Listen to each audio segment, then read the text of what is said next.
गायत्री गुप्ता और आप देख रहे हैं SPN 9 न्यूज। और स्वागत है आप सभी दर्शकों का मेरा सुबह के खास प्रोग्राम सुबह की शुरुआत सकारात्मक खबर के साथ। जी हाँ, और इस प्रोग्राम में आज सकारात्मक खबर जुड़ी है कांग्रेस से। कांग्रेस के डिप्टी सीएम जो कि राजस्थान में है सचिन पायलट से।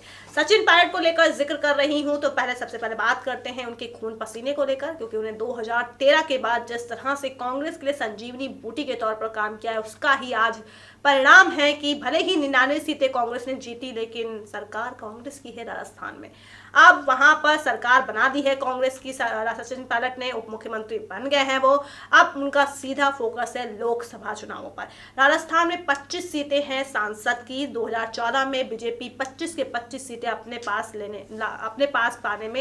पास खींचने में कामयाब हो गई थी, लेकिन इस बार कांग्रेस की पूरी नजर है कम से कम 18 सीटें तो वो सांसद बना ही ले जाए, क्योंकि मंत्रिमंडल में 18 मंत्री ऐसी सीटों से हैं जो कि संसदीय सीटें हैं, और कांग्रेस की यही रणनीति है कि कम से कम इन 18 मंत्रियों की सीटें तो इस बार उसके खाते में आ जाए।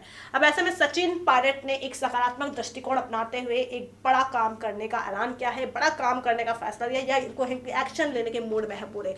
एक्शन ये लेंगे कि जिन्होंने भी पार्टी को नुकसान पहुंचाने की कोशिश की या की थी या करने वाले हैं या कर सकते हैं, उन पर गाज गिरेगी। जी हाँ, और लिस्ट तैयार की जा रही है ऐसे नेताओं की जिन्होंने अंदर खेमे में रहकर पार्टी का यानी कि हाथी के दांत खाने के कुछ और दिखाने के कुछ, मुंह में राम बगल में छुरी वाला काम किया है पार्टी के लिए, यानी कि मुंह पर मीठे मीठे और पीठ पीछे अलग ही पार्टी को बर्बाद करने की कोशिश है। और ऐसे नेताओं पर नजरें हैं अब सचिन पायलट की। उन्होंने पार्टी आलाकमान से बात की है कि ऐसे लोगों को हाशिए पर रखा जाए, और ऐसे में लिस्ट तैयार की जा रही है। जो भी नेता ऐसे पकड़े गए उन्हें सीधे सीधे अब एक्शन के खिलाफ लिया जा सकता है, ऐसा सचिन पायलट ने कहा है।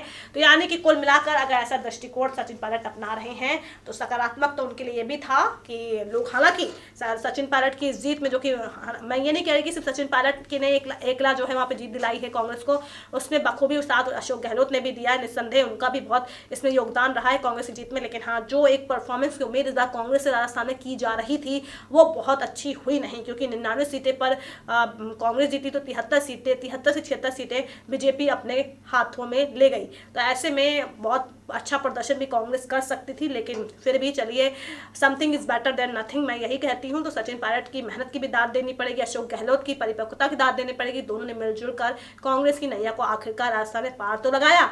और ऐसे में कुल मिलाकर अगर इस नकारात्मकता में भी सकारात्मकता ढूंढी जाए तो 99 सीटों पर ही सही, कम से कम वहां पर कांग्रेस सरकार है। अब वहां पर अगर शासन उनके हाथों में है तो जाहिर सी बात है कि वहां पर वो बेहतरीन तरीके से शासन के जरिए जनता को दिखाएंगे कि जब हम यहाँ पर बतौर मुख्यमंत्री और उप मुख्यमंत्री के तौर पर बेहतरीन शासन आपको दे रहे हैं, तो हमें उसी काम के दम पर आप सांसद बनाइए हमारी पार्टी के। हमारे जो नेता, जो हमारे उम्मीदवार खड़े होंगे संसदीय सीटों पर, उस पर उनको जीत दिलाइए।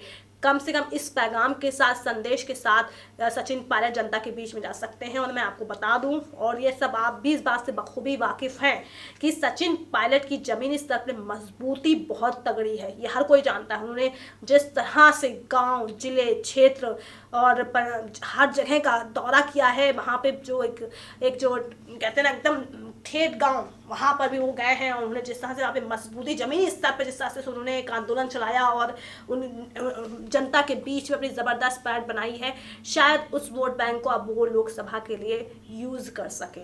और दूसरा ये कि जो नेता जो पार्टी को ख़राब करने के लिए कोशिश कर रहे हैं, पार्टी को बर्बाद करने के लिए कोशिश कर रहे हैं, उन पर भी अब सख्त एक्शन लिया जाएगा। क्योंकि कहा जा रहा है कि कुछ नेताओं की वजह से 15 से 20 सीटें कांग्रेस जीतने में नाकामयाब हो गई। अगर वही 20 सीटें उसके खाते में आती तो शायद आज कांग्रेस का समीकरण राजस्थान में जीत का कुछ और होता। तो इसीलिए कांग्रेस चाहती है, कांग्रेस ने उस नकारात्मकता में सकारात्मकता ये ढूंढ ली कि चलो विधानसभा में 99 सीटें ही सही, लेकिन लोकसभा में 25 में से कम 18 से 20 सीटें तो हम हासिल करके रहेंगे। और इसीलिए उन नेताओं पर अब गाज गिरेगी जिन्होंने पार्टी के खिलाफ काम किया।